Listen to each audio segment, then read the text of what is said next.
दिन राजा भ्रमण करने को निकले तो राजा ने क्या देखा कि हमारी प्रजा तो बड़ी सुखी है और बड़े प्रसन्नता से राजा लौट रहे थे कि तभी राजा की दृष्टि पड़ी कि तत्र गो मिथुनम राजा हन्यमान मनाथवत दंडहस्तौ च वृषलं ददृशे नृपलांछनम्।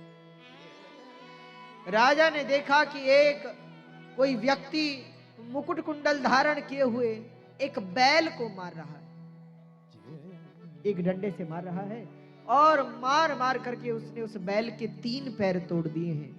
बैल के चरण से रक्त बह रहा है और बैल एक पैर पर खड़ा है। गाय करुण क्रंदन कर रही है और वह राजा अपने पैर से गौ माता को ठोकर मारता है। ऐसा जब राजा परीक्षित जी ने देखा, भ्रिकुटी चढ़ गई राजा की, हाथ में तलवार संभाली, उस दुष्ट को मारने के लिए उद्यत हुए पूछा, कौन है जो मेरे राज्य में ऐसा अधर्म कर रहा है? तो उस व्यक्ति ने कहा, महाराज मुझे क्षमा कीजिएगा, मैं कलयुग हूं और ये बैल और ये गौ कोई और नहीं, बैल है धर्म और गौ है पृथ्वी। देखो, जब कलयुग आता है तो धर्म के 3 चरण नष्ट हो जाते हैं। धर्म के 4 चरण हैं।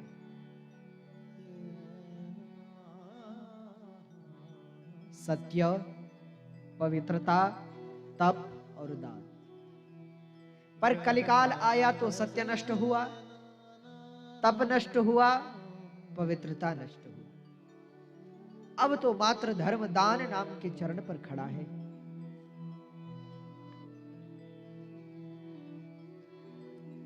हमारे यहां धर्म का प्रतीक नंदी को कहा। और स्वामी जी कभी शास्त्र का निरीक्षण करते हैं तो लगता है कि कितना विज्ञान भरा है हमारे शास्त्रों में।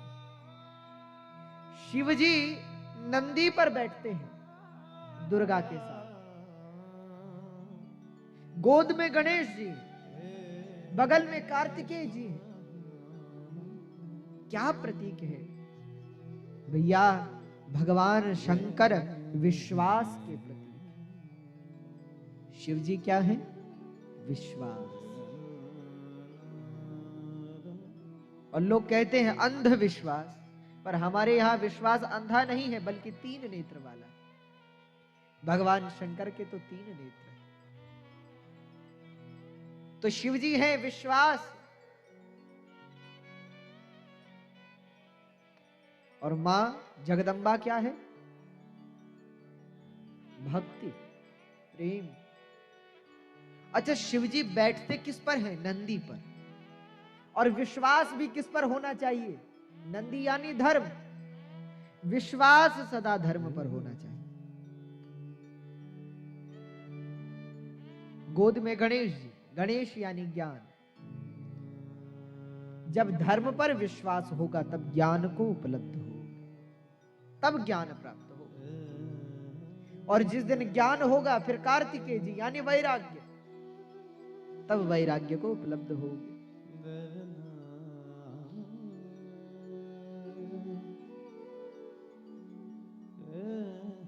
आज राजा ने देखा, कलयुग से कहा मेरे राज्य से चले जाओ। कलयुग ने कहा महाराज 3 लोक में आपका राज्य, मैं कहां जाऊं, आप ही बताइए। महाराज आप मुझे कोई स्थान दे दीजिए, मैं वहीं रहूंगा। तब श्री परीक्षित जी ने कलयुग को 4 स्थान दे दिए। अभ्यर्थितस्तदा तस्मै स्थानानि कलये ददौ द्यूतम पानौ स्त्रियः शूना यत्र धर्मश्चतुर्विध। 4 स्थान दे दिए कलयुग को। द्यूतम जहां जुआ खेला जाए, पानम जहां शराब का पान हो, जहां वैश्यालय हो और जहां पर हिंसा होती हो। हे कलयुग, हे कली, तुम इन 4 जगह वास करो। कलयुग ने कहा महाराज मेरा परिवार थोड़ा बड़ा है, थोड़ा जगह की व्यवस्था और हो जाए तो बड़ी कृपा हो। परीक्षित जी बोले ततो नृतम मदम कामम रजो वैरम च पंचम। 5वां स्थान तुम्हें हमने धन में दिया, स्वर्ण में दिया। अच्छा, स्वर्ण में कलयुग का वास। और गीता में भगवान भी कहते मैं धातुओं में कंचन हूं, स्वर्ण हूं। तो भैया दोनों एक साथ तो रह नहीं सकते। तो बोले जिस धन को नीति से कमाया जाए और जिस धन को कमाने में परिश्रम लगा हो, उस धन में प्रभु का वास। और जिस धन को अनीति से कमाया जाए या बिना परिश्रम के धन प्राप्त हो, उस धन में कलयुग का वास। इसलिए धन अवश्य कमाए, लेकिन पवित्रता से। हमारे ऋषियों ने एक मार्ग और निकाला कि कई बार धन में अनजाने, घर में अनजाने में भी ऐसा धन आ जाता है जो नीतियुक्त नहीं, कली से ग्रसित है। ऐसा धन कई बार घर में आ जाता है, तो क्या करें? तो हमारे यहां दशांश धन के दान की परंपरा है।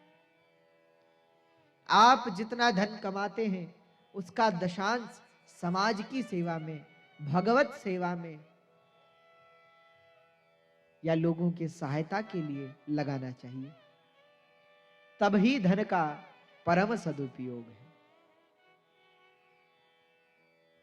तो राजा ने स्वर्ण में वास दे दिया, अपने महल को आ गए, धर्म और पृथ्वी को पुनः स्वस्थ कर दिया। रात्रि में विश्राम किया। राजा प्रातः काल जगे, तब मंत्री लोग एक मुकुट लेकर के आए। महाराज आप इसको धारण कीजिए, बहुत सुंदर आप पर लगेगा। राजा ने मुकुट पहन लिया। वह मुकुट जरासंध नाम के पापी राजा का, जिसका अंत करने पर भीम विजय के चिन्ह के रूप में वह मुकुट लेकर के आए थे। राजा ने जो धारण किया, राजा की बुद्धि भ्रष्ट हो गई। जीवन में सर्वप्रथम हिंसा आई, और अनीति का धन भी जब जीवन में आता है तो सबसे पहले हिंसा ही होती। घर में, परिवार में कलह प्रारंभ हो जाता है। आज राजा जंगल में शिकार खेलने को चले, कई निरीह जीव जंतुओं की हत्या राजा ने की। राजा को प्यास लगी, तब परीक्षित महाराज ऋषि शमीक के आश्रम पर पधारे। ऋषिवर से प्रार्थना की, महाराज हम प्यासे हैं, जल पिलाइए।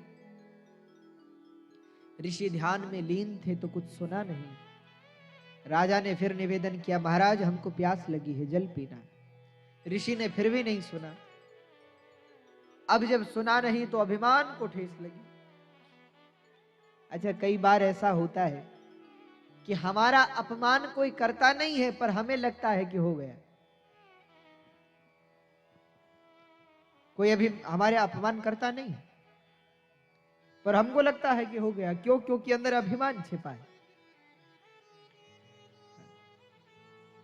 मान लीजिए हम किसी से मिले और हमारी इच्छा थी कि ये बहुत अच्छे से हमसे मिलेंगे और वो उतने अच्छे से नहीं मिले, तो उन्होंने अपमान नहीं किया, पर हमको अपमान लगने लगता है। आज राजा के अंदर का अभिमान बोला, क्रोध आया राजा को। जब अभिमान जागता है फिर क्रोध आता है, और क्रोधो अनर्थस्य कारणम, नीति कह रही है। क्रोध तो अनर्थ का कारण है। राजा ने मरे हुए एक सर्प को ऋषि के गले में डाल दिया। आज तक हाथों से पुष्पों की माला ऋषि संतों के गले में पहनाई, आज पहली बार सर्प डाल दिया ऋषि के गले में। राजा तो हंसते हंसते चले गए। यहां किसी ने ऋषि शमीक के पुत्र श्रृंगी, जो कौशिकी नदी में स्नान कर रहे थे, उनको बताया तुम्हारे पिता का किसी राजा ने अपमान किया है, और उनके गले में मृतक सर्प को डाल दिया। क्रोधित वह ब्राह्मण बालक हाथ में जल ले लिया, स्मरण किया, प्रभु का श्राप देते हुए कहा, इति लंघित मर्यादम तक्षकः सप्तमे हनि दंक्षतिष्म कुलांगारम सोदितो में तदद्रुह। जिस राजा ने मेरे पिता का अपमान किया है, मैं उस राजा को श्राप देता हूं कि आज के ठीक 7वें दिन तक्षक के डसने से तत्काल उसकी मृत्यु हो जाए। और वाग वज्र विससर्जः। भैया ब्राह्मण का बालक छोटा भी हो तो क्या, अगर वह गायत्री का अनुष्ठान करता है, विधिवत स्वधर्म का पालन करता है, तो कोई छोटा सा वेदज्ञ ब्राह्मण, 6 साल का ब्राह्मण का बालक भी 80 साल के बुजुर्ग से श्रेष्ठ है, क्योंकि हमारे भारत में ज्ञान की बड़ी पूजा है। श्राप दे दिया श्रृंगी ने, पिता के पास आए, मृतक सर्प को गले से हटाया। पिता ने पूछा, पुत्र क्यों रो रहे हो, क्या हो गया? तो शमी के कहने पर श्रृंगी ने सारी बात प्रस्तुत की पिता के सन्मुख। पिता ने पूछा, तुमने राजा को श्राप तो नहीं दिया? श्रृंगी ने कहा, पिताजी श्राप दे दिया। क्या श्राप दिया? बोले, आज के 7वें दिन तक्षक के डसने से राजा की मृत्यु हो जाए, ऐसा है। तब तो समीक ने श्रृंगी को डांटा, अपने पुत्र को समझाया, पुत्र महापुरुष क्रोधी को नहीं मिटाते, क्रोध को मिटाते। ध्यान दीजिएगा, जैसे कोई डॉक्टर के पास जाए कोई रोगी, तो डॉक्टर क्या करते हैं, रोगी को मिटाते हैं या रोग को? डॉक्टर तो रोग को मिटाते हैं, रोगी को नहीं। वैसे ही महापुरुष का कार्य है, वह क्रोध को मिटाए, काम को मिटाए, लोभ को मिटाए। कामी क्रोधी लोभी व्यक्ति को ना मिटा दे। पर तुमने श्राप दे दिया है, तब अपने कुछ शिष्यों को भेजा, जाओ राजा को बता दो आज के 7वें दिन ही मरना। यहां परीक्षित जी घर पहुंचे, मुकुट उतारा, बुद्धि कुछ ठीक हुई। बड़ा दुख हुआ राजा को, ये मुझसे कैसा अपराध हो गया। यहां ऋषि के शिष्यों ने राजा के पास पहुंचे और राजा को सब बात बताई। तब तो परीक्षित महाराज ने तत्काल ही राज्य का परित्याग कर दिया, राजा बना दिया अपने पुत्र जन्मेजय जय को। स्वयं भागीरथी के तट पर आकर के बैठ गए। बहुत सारे ऋषि मुनि जिनकी परीक्षित ने कभी खूब सेवा की थी, वो सब राजा को घेर करके बैठ गए।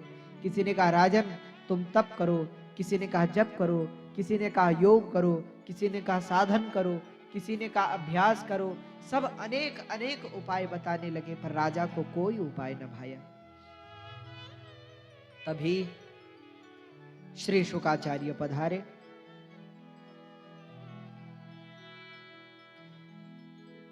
निगूढ़जत्रुं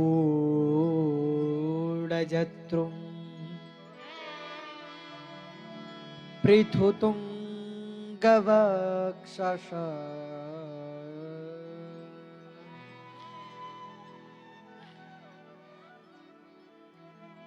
निगूढ़जत्रो पृथुतुंगवक्षस मावर्तनाभिर्वलिवल्गूदरञ्च दिगंबरं वक्त्रविकीर्णकेशं प्रलम्बबाहो स्मरोत्तमाभम्।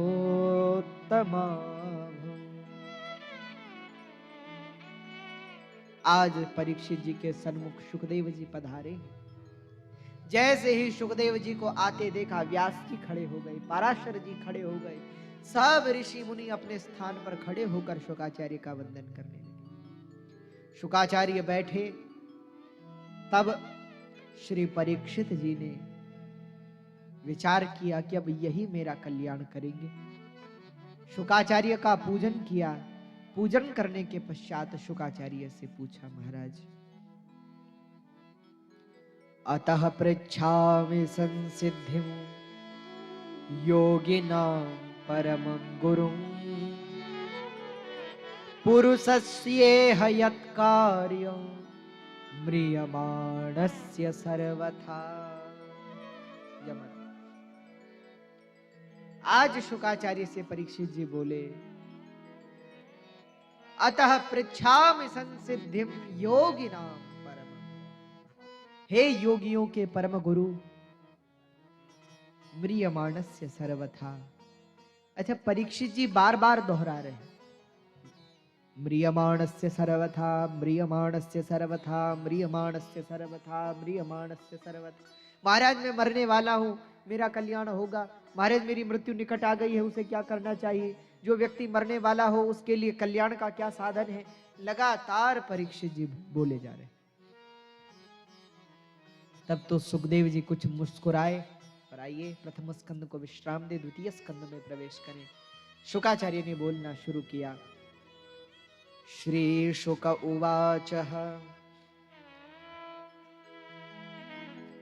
वरीयान्नेशते प्रश्नः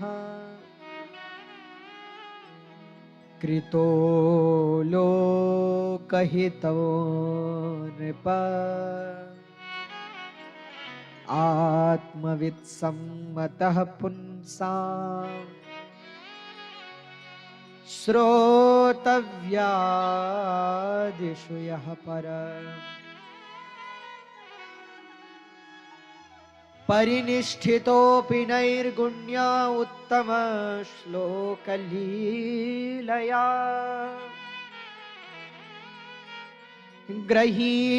गृहीतचेता राजर्षे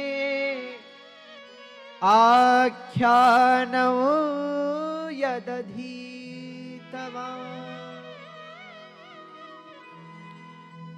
इदं भागवतं नाम पुराण ब्रह्म संहितम् अधीतवान् द्वापरादौ पितुर्द्वैपायनाद्वहम्। आज सुखदेव जी ने बोलना शुरू किया। राजन वरीयानेशते प्रश्नः कृतो लोकहितम्। राजन जो तुम्हारा प्रश्न है वह न केवल तुम्हारे कल्याण के लिए अपितु संपूर्ण जगत के कल्याण का प्रश्न है। अच्छा विचार कीजिए, परीक्षित जी का प्रश्न है जिस व्यक्ति की मृत्यु निकट आ रही हो उसे क्या करना चाहिए। अच्छा पहली बात, ऐसा कौन है जिसकी मृत्यु निकट नहीं आ रही? मृत्यु तो हर पल, हर क्षण, हर मिनट, हर घंटे, हर दिन, हर हफ्ते, हर महीने, हर वर्ष निकट ही आ रही है।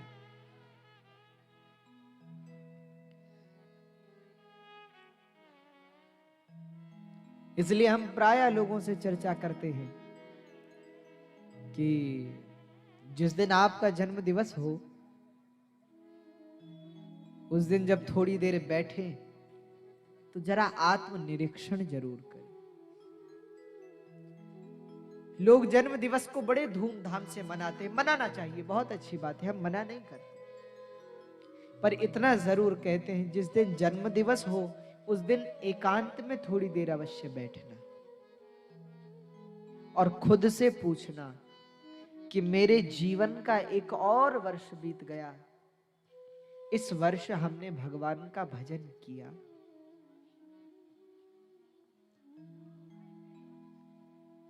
मृत्यु तो निकट आ रही है ना। और मुझे तो लगता है ये खुशी की बात नहीं, दुख की बात है